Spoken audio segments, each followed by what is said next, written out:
رات کا آخری پہر شروع ہو چکا تھا۔ اس اندھیرے کمرے میں سوائے چاند کی روشنی کے کسی دوسری روشنی کا گزر تک نہیں تھا۔ کمرے میں موجود واحد بلب محمد خان زادہ توڑ چکا تھا۔ نیند اس کی آنکھوں سے کوسوں دور تھی۔ پلنگ کے ایک سرے پر گھٹنوں کے بل بیٹھی وہ بے آواز آنسو بہا رہی تھی۔ سبز نگینوں جیسی آنکھیں رونے کی شدت سے سرخ ہو رہی تھیں۔ کیا بھیانک کھیل کھیلا تھا زندگی نے اس کے ساتھ۔ باہر تیز ہوائیں چل رہی تھیں۔ ٹھنڈ محسوس کر اس نے سائڈ رکھا کمبل اپنے گرد لپیٹا تھا۔ یہ صوبیہ بیگم کی مہربانی تھی جو وہ اسے یہ دے گئی تھی۔ آج اس حویلی میں اس کا تیسرا دن تھا اور کل کے بعد محمد اسے نظر نہیں آیا تھا اور وہ اس کی شکل دیکھنا بھی نہیں چاہتی تھی۔ جو کچھ اس نے کیا تھا اس کے بعد تو ہرگز نہیں۔ وہ انہی سوچوں میں گم تھی جب خاموش فضا میں فجر کی اذان نے ارتعاش پیدا کیا۔ اپنا چہرہ صاف کرتے وہ اٹھی اور دروازہ کھول کر باہر نکل آئی۔ سردیوں کی آمد تھی۔ ہوا میں خنکی کھلی تھی۔ بے آواز چلتے وہ پچھلے حصے کے آخری کونے میں بنے اس حصے کی جانب آئی جہاں باہر لگے نل سے اسے وضو کرنا تھا۔ زمین پر بیٹھ وہ خاموشی سے وضو کر رہی تھی جب اچانک ہی اس نے اپنے ہاتھ روکے تھے۔ کسی کی نگاہوں کی تپش خود پر محسوس کر اس نے ارد گرد دیکھا۔ خوف سے ریڑھ کی ہڈی میں سرد لہر دوڑی۔ جلدی سے وضو کیے وہ اطراف کا جائزہ لیتے دوپٹہ تیزی سے سر پر جماتی تقریباً بھاگ کر اپنے کمرے میں واپس بند ہوئی تھی۔ کھڑکی سے اسے دیکھتے محمد نے گہرا سانس ہوا کے سپرد کر کے کھڑکی بند کی اور خود بیڈ پر گرنے کے انداز میں لیٹا۔ بالوں کو مٹھیوں میں جکڑے اس نے اپنے دکھتے سر کو سکون دینا چاہا۔ مجھے آپ اچھی لگتی ہیں اوزے۔ میں مورے اور بابا کو بھیجوں گا۔ کیا آپ مجھ سے شادی کریں گے؟ محمد، عبد الرحمن اچکزئی نے بھابھی کی منگنی سہیل سے کر دی ہے۔ ملی جلی آوازیں اس کے دماغ میں ہتھوڑے کی مانند لگ رہی تھیں۔ یہ سوچ ہی اس کا دل جلا رہی تھی کہ اس کی محبت کو کسی نے غلط نظر سے دیکھا۔ وہ انتہائی قدم نہیں اٹھانا چاہتا تھا مگر یہ دل و دماغ کی جنگ اسے تباہ کرنے کے در پر تھی۔ اس سے پہلے اس کا دماغ سوچ سوچ کر پھٹ جاتا۔ وہ جھٹکے سے اپنی جگہ سے اٹھا تھا اور اب اس کا رخ حویلی کے پچھلے حصے میں بنے اس کمرے کی جانب تھا جہاں وہ دشمن جاں موجود تھی۔ لمبے ڈگ بھرتا وہ اب اس کمرے کے سامنے کھڑا تھا۔ غصے سے اس کی رگیں تنی ہوئی تھیں۔ ایک جھٹکے سے دروازے کو دھکیلتے وہ اندر داخل ہوا تو وہ اسے سامنے ہی جائے نماز پر بیٹھی نظر آئی۔ سفید دوپٹے پہ حالے میں چہرہ چاند جیسا چہرہ جس نے پہلی ہی نظر میں محمد خان زادہ کے دل کی دنیا تباہ و برباد کر ڈالی تھی کہ وہ اپنا خود کا ہی نہیں رہا تھا۔ بے چین دل پر جیسے کسی نے ٹھنڈے پانی کے چھینٹے مارے تھے کہ وہ ایک دم ہی پرسکون ہوا تھا۔ دونوں ہاتھ سینے پر باندھے وہ اب دیوار سے ٹیک لگائے کھڑا اسے نماز ادا کرتے دیکھ رہا تھا جو اس کی موجودگی محسوس کر اپنی نماز طویل کر گئی تھی۔ میں منتظر ہوں اوزے گل، اگر سورج نکل بھی آیا تب بھی میں یہاں سے نہیں ہلنے والا، اطمینان سے کہتے وہ اس کا سکون غارت کر گیا تھا۔ سلام پھیرتے اس نے دعا کے لیے ہاتھ اٹھائے تو نظروں کی تپش سے اس کے ہاتھ کپ کپ آئے تھے۔ اس کے لرزتے وجود کو دیکھ محمد خان زادہ کی آنکھوں میں عجیب سا تاثر ابھر کر معدوم ہوا تھا۔ دور کہیں سے اسے اپنی ہی کہی بات یاد آئی تھی۔ ان آنکھوں میں اپنے لیے محبت دیکھنے کا تمنائی ہوں، یوں آپ کی آنکھوں میں خوف دیکھ میرا دل جل کر راکھ ہو جاتا ہے۔ وہ اس کے سامنے کھڑا اس کی صحیح سہمی حالت دیکھ بولا تھا۔ اوزے نے چہرے پر ہاتھ پھیر جائے نماز سمیٹی تو قدم با قدم چلتا اس کے قریب آیا تھا، بہت قریب کہ اوزے کو اپنے قدم پیچھے لینے پڑے تھے۔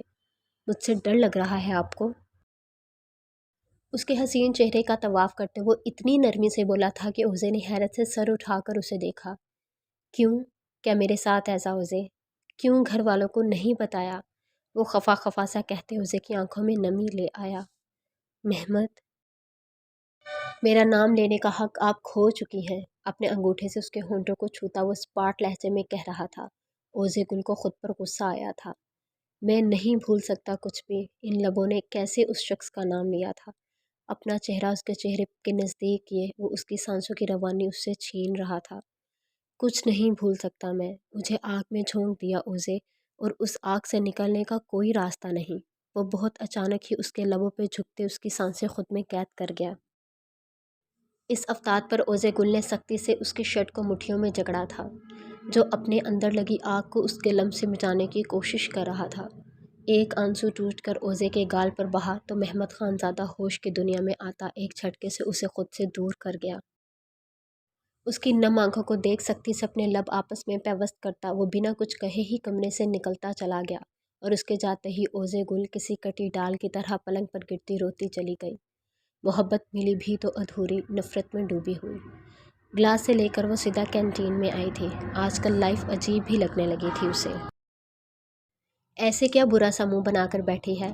میں بہت بور ہو رہی ہوں، اور آج کلاسز بھی ساری بورنگ لگی مجھے۔ بشرا ٹیبل پر سر ٹکاتے وہ اداسی سے بولی۔ بشرا نے غور سے اس کا چہرہ دیکھا۔ مہر، کیا تم اسی آدمی کے بارے میں سوچ رہی ہو ابھی تک؟ نہیں، بالکل بھی نہیں، میں پاگل تھوڑی ہوں۔ ایک دم سے بھوکلاتے وہ سیدھی ہو کر بیٹھی۔ جسے میں جانتی ہی نہیں اس کے بارے میں سوچنا تو بالکل ہی فضول ہے۔ خود کو کمپوز کرتے وہ فوراً سے پلٹ گئی تھی۔ بشرا نے بغور اس کا چہرہ دیکھا۔ اچھی بات ہے، چل اب گھر چلے، ڈرائیور بابا کا ویٹ کر رہی ہوں، تو جا، اسے کہتے وہ خود اس کے ساتھ ہی باہر حصے کی جانب آ گئی۔ نگاہیں روڈ پر جمائے اس کے دھیان کے دھاگے کچھ روز پہلے ہوئے واقعے کی طرف گئے تھے۔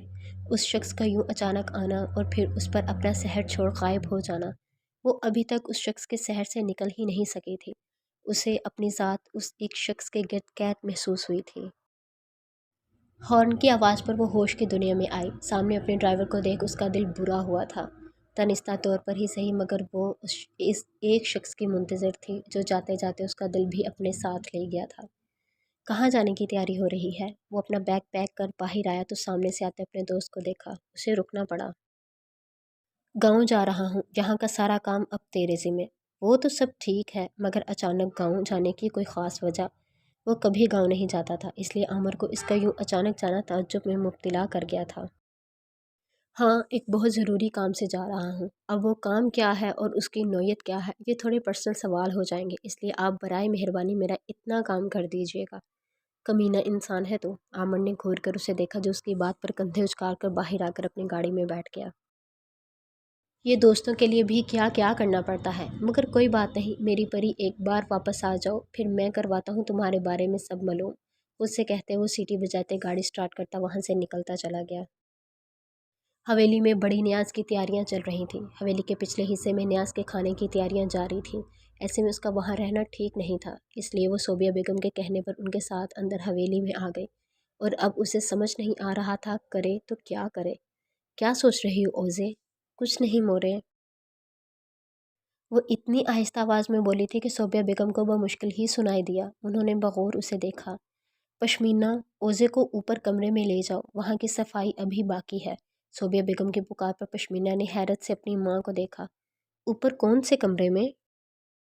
کونے والے کمرے میں۔ انہوں نے جان کر اس کمرے میں رہنے والے شخص کا نام لینے سے گریز کیا تھا۔ اچھا ٹھیک ہے، آ جائیں بھابھی، اوزے کو کہتے پشمینہ اس کے ساتھ اوپر آئی اور آدھے راستے سے ہی اسے کمرے کا دروازہ دکھا دیا۔ مجھے مورے سے کچھ کام تھا بھابھی، آپ جائیں میں آتی ہوں۔ اسے کہتی پشمینہ فوراً سے نیچے غائب ہوئی تھی، جبکہ اس کے جانے کے بعد اوزے کو سمجھ ہی نہیں آ رہا تھا کہ اب کیا کرے۔ پہلی بار وہ حویلی کے اس حصے میں آئی تھی، ڈر بھی لگ رہا تھا کہ کہیں محمد اسے نہ دیکھ لے۔ وہ ایک بار پھر اس کی آنکھوں میں اپنے لیے نفرت ہرگز نہیں دیکھ سکتی تھی۔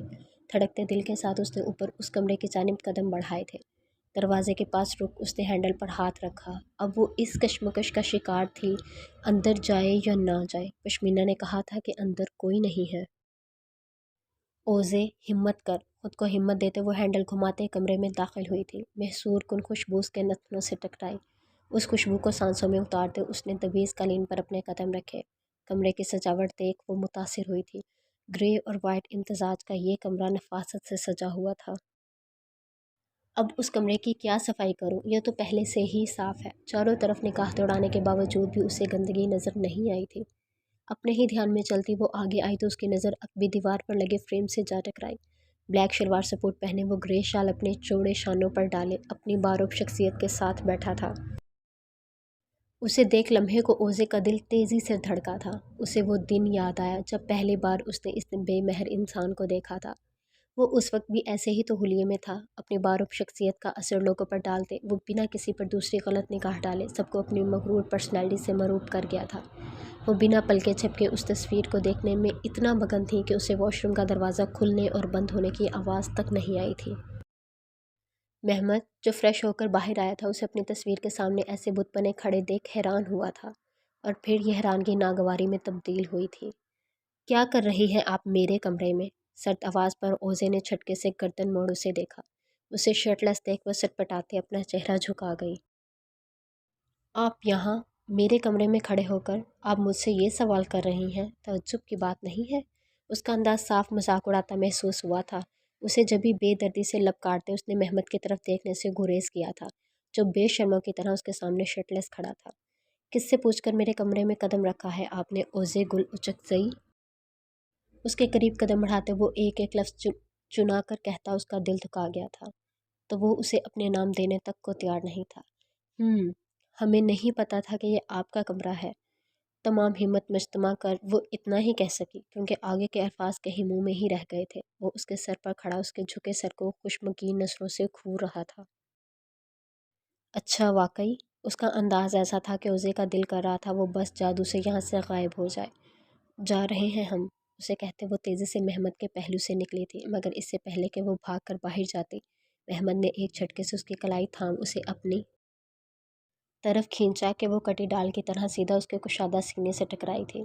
میری اجازت کے بغیر اب آ تو گئی ہیں اس کمرے میں، مگر میری اجازت کے بغیر آپ یہاں سے جا نہیں سکتے۔ اس کے چہرے پر آتے بالوں کو کان کے پیچھے کرتے اس کی نظریں اوزے کے چہرے کا طواف کر رہی تھی، جس پر خوف واضح تھا۔ کیا ہوا اوزے گل؟ آپ کو مجھ سے ڈر لگ رہا ہے؟ اس کے لہجے میں چھپی چبھن وہ اچھے سے محسوس کر سکتی تھی۔ ہمیں جانے دے پلیز، وہ منمنائی۔ مہمت خانزادہ کے ہونٹوں پر زہر خون مسکراہٹ آئی۔ ایسے کیسے؟ اس کی تھوڑی کے نیچے ہاتھ رکھ اس کا چہرہ اونچا کرتے اس نے اوزے کے نمکین پانی سے بھرے ان سبز نگینوں کو دیکھا۔ یہ آنسو میری غربت کی وجہ سے؟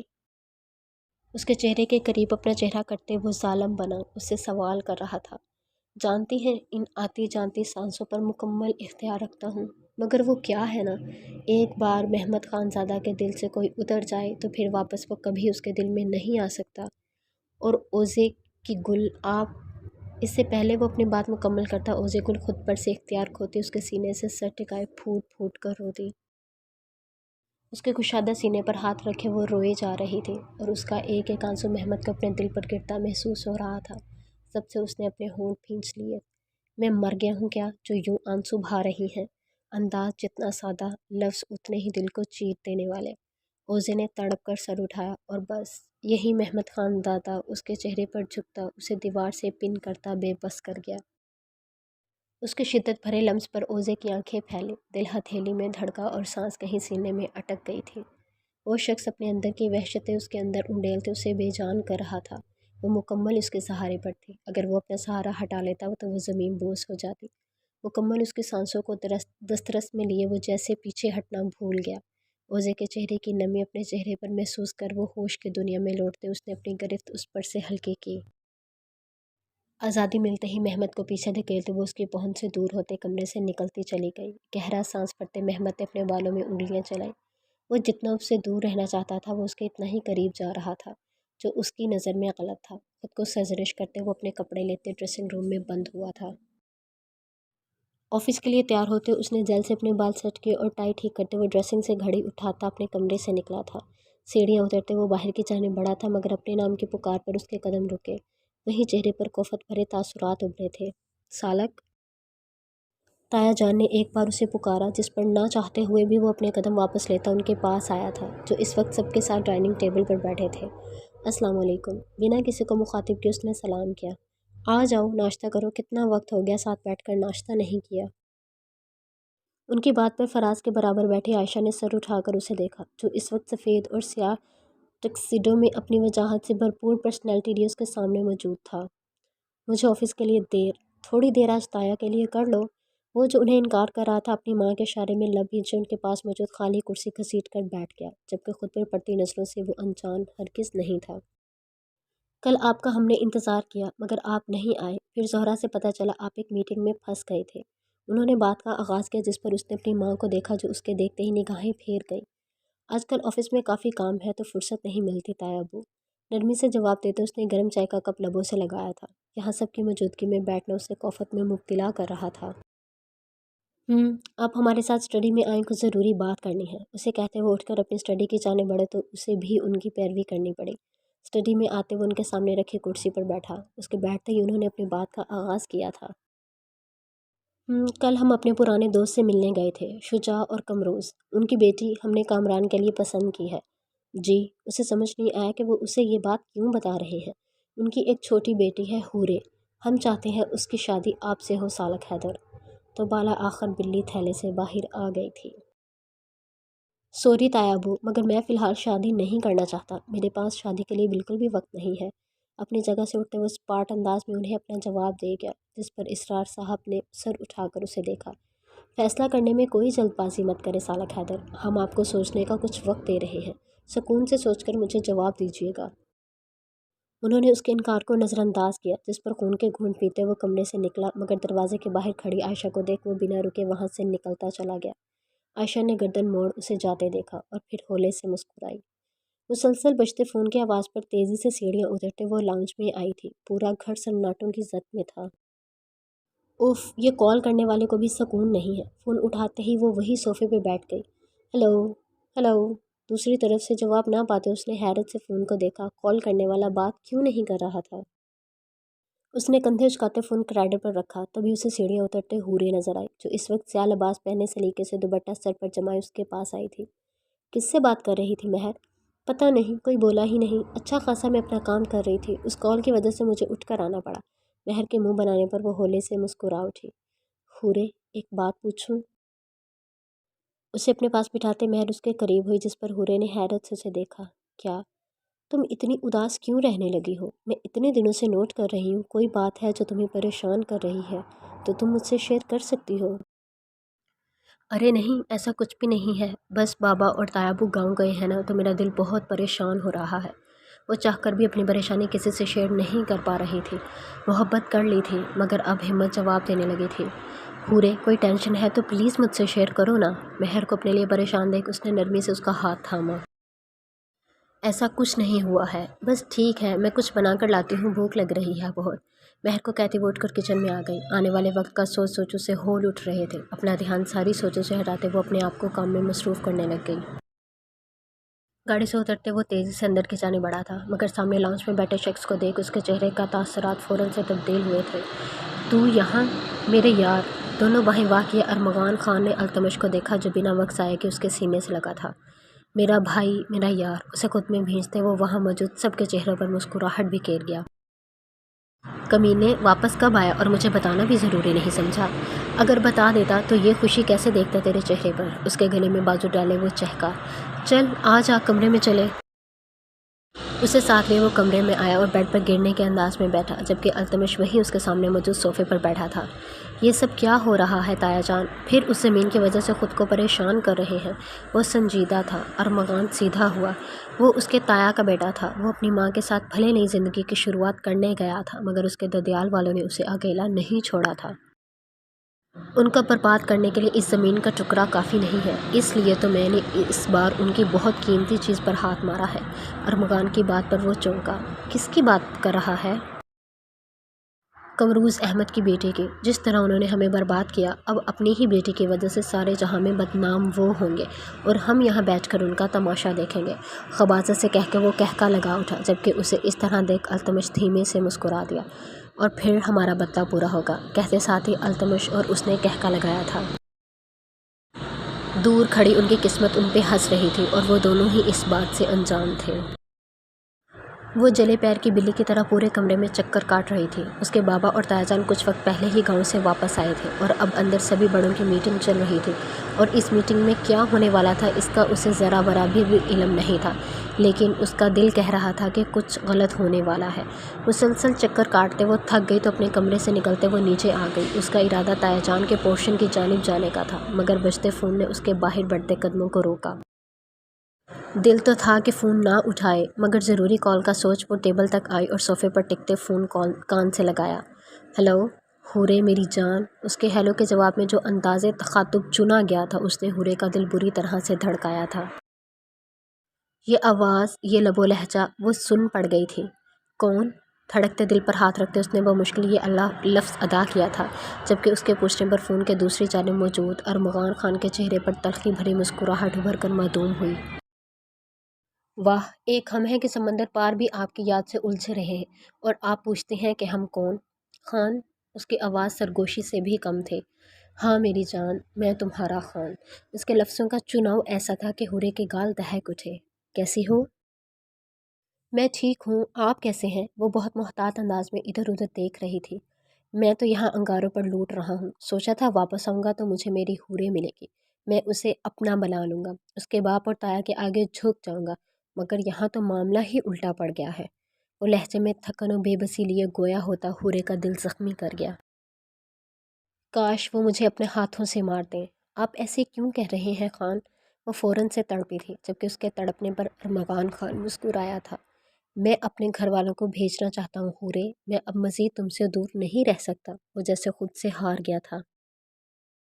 خان، مجھے بس ایک بات کا جواب دو حورے، اگر تمہارے گھر والے نہ مانے تو کیا تم میرے ساتھ چلو گی میری دنیا میں؟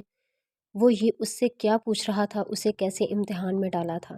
اس سے پہلے وہ کوئی جواب دیتی، قدموں کی چاپ اس پر وہ کھٹاک سے فون کراڈے پر رکھتے بھاگ کر اپنے کمرے میں آئی اور دروازہ اچھے سے لاک کیا تھا۔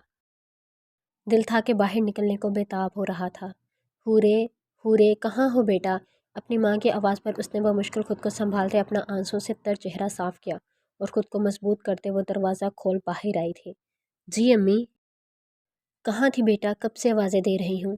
وہ امی، اچھا سنو، شام زحا کا نکاح ہے، اس لیے وقت بہت کم ہے، تم میرے ساتھ آؤ۔ نکاح؟ اس نے حیرت سے اپنی ماں کو دیکھا۔ ابھی کچھ دن پہلے ہی تو لڑکے والے زحا کو دیکھ کر گئے تھے اور اب اچانک نکاح؟ کوئی سوال کر بیٹا، بس جلدی سے تیاری کرواؤ، مغرب کے بعد زحا کا نکاح ہے، ہم مزید دیر نہیں کر سکتے۔ اسے اپنے پیچھے آنے کا کہتے وہ اندر اپنے کمرے کی جانب بڑھی تو ناچار اسے بھی ان کے پیچھے جانا پڑا۔ بھائی صاحب، زحا کا نکاح تو ہو رہا ہے، مگر آگے گھر میں اور بھی بچیاں ہیں، ہم کیا کریں گے؟ قمروز احمد نے پریشانی سے اپنے بھائی سے پوچھا، جو خود کرسی پر بیٹھے گہری سوچ میں گم تھے۔ دیکھو قمروز، اس شخص کی دشمنی فنکار ساتھ ہے، وہ سب سے پہلے تمہاری کمزوریوں پر وار کرے گا، اس لیے وقت رہتے ہمیں زحا اور حورے دونوں کو محفوظ کرنا ہے۔ لیکن بھائی صاحب، حورے ابھی چھوٹی ہے اور اس لیے کوئی رشتہ بھی نہیں ہے۔ جانتا ہوں قمروز، مگر ان لوگوں کا نشانہ ہمارے گھر کی بیٹیاں ہوں گی۔ آج زحا کا نکاح ہو جائے، اس کے بعد اسرار سے بات کرتا ہوں، اس کا بھتیجا بہت لائق ہے، وہ ضرور حورے کو اپنی بہو بنا لے گا۔ وہ جیسے سارا کچھ سوچے ہوئے تھے۔ قمروز احمد راضی تھے یا نہیں، مگر وہ چپ ضرور ہو گئے تھے۔ اب تم جاؤ نکاح کی تیاریاں کرو، آگے جو ہوگا ہم مل کر دیکھ لیں گے۔ انہیں ایسے ہی کھڑا دیکھ شجاع احمد نے کہا، جس پر وہ سر ہلاتے باہر کی جانب بڑھے۔ آگے کیا پلان ہے محترم؟ التمش نے بالکنی میں ریلنگ سے ٹیک لگائے کھڑے ارمغان کو دیکھ سگریٹ سلگایا۔ کسی کو تباہ کرنے کی تیاری ہے اور کیا؟ کمینگی سے ہنستے اس نے التمش کے ہاتھ سے سگریٹ کے لے کر لبوں میں دبایا، جس پر التمش نے اسے گھور کر دیکھا۔ تجھے لگتا ہے وہ لڑکی مان جائے گی تیرے ساتھ آنے کے لیے؟ وہ پاگل ہے میرے پیچھے، جب وہ اپنے باپ کے دشمن سے محبت کر سکتی ہے تو اس کے ساتھ آگے بھی بڑھ سکتی ہے۔ ایک بات بتا، کیا تجھے اس تمام عرصے میں ایک بار بھی اس سے محبت نہیں ہوئی؟ نہیں، ارمغان نے بنا سوچے سمجھے فوراً سے جواب دیا۔ میں اس کے قریب نفرت کی غرض سے گیا تھا اور مجھے اس سے نفرت ہی کرنی تھی۔ ہاں، اسے خود سے محبت کرنے پر مجبور کرنا تھا، جو کہ میں کر چکا ہوں۔ اب بس مجھے اس دن کا انتظار ہے جب قمروز احمد ہمارے قدموں میں گرے گا۔ اس کی آنکھوں میں انتقام کی آگ تھی۔ التمش نے اس کا چہرہ دیکھا اور پھر سر جھٹک کر باہر کی جانب دیکھنے لگا، جہاں تا حد نکاح ہریالی ہی ہریالی تھی۔ ایسے میں کسی کا چہرہ چھن سے اس کی آنکھوں کے سامنے آیا تھا۔ چہرے پر مسکراہٹ نے احاطہ کیا تھا۔ آپ کیوں مسکرا رہے ہیں؟ سب خیریت تو ہے؟ ارمغان نے اسے مشکوک نظروں سے دیکھا، جس پر التمش کی مسکراہٹ فوراً سے سمٹی۔ اب کیا مسکرانا بھی گناہ ہے؟ گناہ کا تو پتہ نہیں، لیکن تجھ جیسا بندہ اگر مسکرائے تو لازمی کچھ گڑبڑ ہے۔ بکواس بند کر اور اپنے کام پر دھیان دے، یہ نہ ہو کہ سارا پلان برباد ہو جائے۔ اسے کہتے وہ اس کے پاس سے اٹھتا باہر آ گیا۔ اس سارے مسئلے میں الجھ کر وہ خود کو بھی بھول گیا تھا، لیکن اس نے سوچ لیا تھا یہاں سے فارغ ہوتے ہی وہ اس حسین لڑکی سے بات کرے گا جو اس کی نیندیں حرام کر کے خود سکون سے بیٹھی تھی۔ محمد آئینے کے سامنے کھڑا اپنے بال سیٹ کر کے آپ پر پرفیوم چھڑک رہا تھا، جب نیچے سے آتے شور نے اس کی توجہ اپنی جانب مبذول کروائی۔ پرفیوم کی بوتل ڈریسنگ پر رکھتا وہ کمرے سے باہر آیا تو نیچے عجیب سے ہلچل دیکھی۔ پشمینہ، کیا ہوا ہے؟ لالا، میرا مطلب ہے اوزے باہر آگ کے پاس گر گئی ہے۔ اس کے سر پر دھماکہ کرتی وہ وہاں سے غائب ہوئی، جبکہ اس کی تکلیف کا سن وہ بنا لمحہ ضائع کیے تیزی سے سیڑھیاں پھلانگتے حویلی کے پچھلے حصے کی جانب آیا تھا، جہاں وہ سمینہ بیگم کے ہزار میں چھپی سسک رہی تھی۔ اوزے، کیا ہوا اوزے؟ وہ سب کو ہٹاتا اس کے پاس آیا، جس کی گردن اور ہاتھ بری طرح سے سرخ ہو چکے تھے، جبکہ پاؤں سے خون رس رہا تھا۔ اس کی حالت دیکھو وہ لمحے میں اسے باہوں میں بھرتے باہر کی جانب لپکا تھا، جبکہ اس کے پیچھے صوبیہ بیگم کو وہ اشارے سے روک چکا تھا۔ سب کی موجودگی میں وہ اس کی باہوں میں موجود اپنی تکلیف بھولتی شرم سے لال ہو چکی تھے۔ بنا وقت ضائع کیے وہ اسے گاڑی میں بٹھاتے تیزی سے ڈرائیونگ سیٹ پر بیٹھا اور گاڑی کا رخ شہر کی جانب کیا۔ اسے رونا بند کرے، ہم ابھی پہنچ رہے ہیں ہاسپٹل، سب ٹھیک ہو جائے گا۔ اس کے سسکتے وجود کو دیکھ وہ بے بسی کی انتہا پر تھا۔ اس کے نرم انداز پر اوزے کو ایک بار پھر شدت سے رونا آیا تھا۔ محمد نے بے بسی سے اسے روتے دیکھا اور پھر لب کھینچتے خاموشی سے گاڑی ڈرائیو کرنے لگا۔ گاڑی ایک جھٹکے سے اسپتال کے باہر رکی تو وہ آگے آ کر اوزے کی جانب آیا اور دروازہ کھول اس کے منع کرنے کے باوجود باہوں میں لیے پیر سے دروازہ بند کرتا اندر بڑھا تھا۔ اسے دیکھتے ہی ڈاکٹر فوراً سے اوزے کے پاس آئی تھی۔ اوزے کو بیڈ پر لٹاتے اس نے بے چینی سے ڈاکٹر کو دیکھا، جو اوزے کا زخم دیکھ رہی تھی، جبکہ اوزے سر جھکائے بس آنسو بہانے میں مصروف تھے۔ زیادہ گہرے زخم نہیں ہیں؟ ایسے کیسے زیادہ زخم نہیں ہیں؟ آپ غور سے دیکھیں کیسے ان کے ہاتھ لال ہو رہے ہیں، پیر پر دیکھیں۔ اس نے بولتے ساتھ اوزے کے ہاتھ ڈاکٹر کے سامنے گئے، جس پر وہ زیر لب مسکراتی اس دیوانے کو دیکھنے لگی، اور دیکھ تو اسے اوزے بھی رہی تھی۔ ابھی کچھ دیر پہلے وہ اس سے نفرت کا اظہار کر رہا تھا، اور اب… اچھا آپ تو ریلیکس کریں، میں دیکھ رہی ہوں، آپ پریشان نہ ہوں۔ اسے کہتے ڈاکٹر اوزے کی جانب متوجہ ہو گئے۔ اس کے زخموں پر مرہم رکھ انہیں اسے جانے کی اجازت دی۔ اس کا رونا بند ہوتا دیکھ محمد نے اسے دیکھا۔ چلو گھر چلے۔ ڈاکٹر سے اجازت لیتے اس نے اوزے کی جانب ہاتھ بڑھایا، جسے وہ خاموشی سے تھام گئی۔ اسے گاڑی میں بٹھاتے وہ خود ڈرائیونگ سیٹ پر آ کر بیٹھا تھا۔ چہرے پر سنجیدہ تاثرات ایسے تھے کہ اوزے نے ایک نظر اسے دیکھا اور پھر لب کچلتے اپنا سر جھکا گئی۔ تھوڑی دیر پہلے وہ اس کے لیے کتنا فکر مند ہو رہا تھا، اور اب ایسے اجنبی جیسے جانتا ہی نہ ہو۔ گاڑی حویلی کے احاطے میں ایک جھٹکے سے آ کر رکی تھی۔ میری ہمدردی کو کوئی دوسرا رنگ مت دینا، میرے خون بہا میں آنے والی کو تکلیف دینے کا حق اور کسی کو بھی نہیں ہے، اس لیے کسی خوش فہمی میں مت رہنا۔ اسے کہتے وہ جھٹکے سے گاڑی سے نکلتے اندر کی جانب بڑھ گیا، جبکہ اوزے نہ جانے کتنے لمحے اپنی جگہ سے ہل تک نہیں سکی۔ اوزے! وہ جو ساکت بیٹھی تھی، صوبیہ بیگم کی آواز پر اس نے خالی نظریں اٹھا کر انہیں دیکھا، اور اس کے دیکھنے کا انداز ایسا تھا کہ صوبیہ بیگم کا دل کٹ کر رہ گیا۔ آ جاؤ باہر میری جان۔ اس کا ہاتھ تھامے اسے گاڑی سے اتارتے اندر کی جانب بڑھے تھے۔ مجھے اندر نہیں جانا بیٹا، آپ کی طبیعت نہیں ٹھیک، آپ میرے ساتھ، پلیز مجھے اندر نہیں جانا۔ اس کے چہرے پر خوف دیکھ انہوں نے لب بھینچے۔ ان سے اپنا ہاتھ چھڑواتے ہوئے لڑکھڑاتے قدموں کے ساتھ واپس اس کمرے میں آئی تھی جہاں وہ اتنے دنوں سے رہ رہی تھی۔ دروازہ بند کرتے وہ پلنگ پر آ کر بیٹھی۔ آنسو بھری آنکھوں کو زور سے مسلتے اس نے اپنا سر تکیے پر ٹکایا۔ بالکل ٹھیک کر رہے ہیں آپ میرے ساتھ محمد، میں اسی قابل ہوں، یا شاید اس سے بھی برے رویے کے۔ خود سے کہتے اس نے بے دردی سے اپنے ہاتھ اور پیر پر بندی بینڈیج نوچ کر خود سے الگ کر دور پھینکی۔ درد کی لہر پورے وجود میں سرایت کر گئی، مگر دل کی تکلیف اس سے کئی گنا زیادہ تھی۔ یہ آپ کیا بول رہے ہیں قمروز؟ حورے ابھی چھوٹی ہے، ایسے کیسے اس کی شادی؟ وہ ابھی صرف 19 سال کی ہے۔ سمرا بیگم نے حیرت سے اپنے شوہر کو دیکھا۔ یہ عمر شادی کے لیے بالکل ٹھیک ہے، اور ویسے بھی بیٹیوں کے فرض سے جتنی جلدی فارغ ہوا جائے اچھا ہے۔ قمروز ایسا کیا ہوا ہے جو آپ اس کے اچانک شادی کا فیصلہ کر رہے ہیں؟ آپ نے تو خود کہا تھا نا آپ اتنی جلدی اس کی شادی نہیں کریں گے۔ انہیں اپنے شوہر کا یہ اچانک فیصلہ کھٹک رہا تھا۔ ہاں لیکن رشتہ اچھا ہے، اور مجھے نہیں لگتا کہ ہمیں دیر کرنی چاہیے۔ اسرار بھائی کو بھائی صاحب بہت اچھے سے جانتے ہیں۔ دوسرا زوہا اور حورے ایک ہی گھر میں جائیں گی، اس سے اچھا اور کیا ہوگا؟ وہ ہر طرح سے انہیں جواب دے کر مطمئن کرنے کی کوشش کر رہے تھے۔ آج زوہا اور کے نکاح کے ساتھ حورے کا رشتہ لے کر آ رہے ہیں، اس لیے بہتر ہے آپ بچے کو سمجھا دیجیے گا۔ انہیں کہتے وہ کمرے سے نکل گئے، جبکہ سمرا بیگم عجیب سی کشمکش کا شکار ہوئی تھیں۔ آج کاظمی ہاؤس میں اس وقت ہلچل مچی ہوئی تھی، کیوں نہ آج اسرار صاحب کے لاڈلے بیٹے کا نکاح تھا۔ گھر میں تیاریاں اپنے زوروں پر تھیں، ایسے میں جہاں سب خوشی خوشی تیاریاں کر رہے تھے، وہیں زہرا بیگم پریشانی سے کبھی گھڑی کو دیکھتی تو کبھی دروازے کو۔ انہوں نے سالک کو کہا بھی تھا کہ وہ جلدی آ جائے، مگر وہ ابھی تک نہیں آیا تھا۔ زہرا سالک کہاں ہے؟ جانے کا ٹائم ہو گیا ہے، کیا آج بھی یہ لڑکا نہیں آئے گا؟ عائشہ کے ساتھ لاؤنج میں آتی روبینہ بیگم نے ماتھے پر بل ڈالے ان سے پوچھا۔ بس آتا ہوگا، بھابھی کہہ رہا تھا میٹنگ ختم ہوتے ہی آ جائے گا۔ جھوٹ بولتے انہوں نے اپنے بیٹے کا دفاع کیا تھا۔ کیا ہوا سالک ابھی تک نہیں آیا؟ اسرار صاحب نے آتے ہی ان سے سالک کا پوچھا۔ اس سے پہلے وہ کوئی جواب دیتی، داخلی دروازے سے داخل ہوتے سالک نے اپنی ماں کو ان سوال جواب سے بچایا تھا۔ لو آ گیا برخدا، وقت کم ہے، جلدی سے تیار ہو کر آ جاؤ۔ اپنے اسے دیکھ مسکراتے اسرار صاحب نے اس سے کہا، جس پر وہ سر ہلاتے اپنے کمرے کی جانب بڑھ گیا۔ وہ شاور لے کر باہر آیا، مگر کمرے میں عائشہ کو دیکھ اس کے کشادہ ماتھے پر بل پڑے تھے۔ مجھے لگا تھا تم نہیں آؤ گے۔ اس کی بات پر کوئی جواب نہ دیتے وہ خاموشی سے آئینے کے سامنے آ کر تیار ہونے لگا۔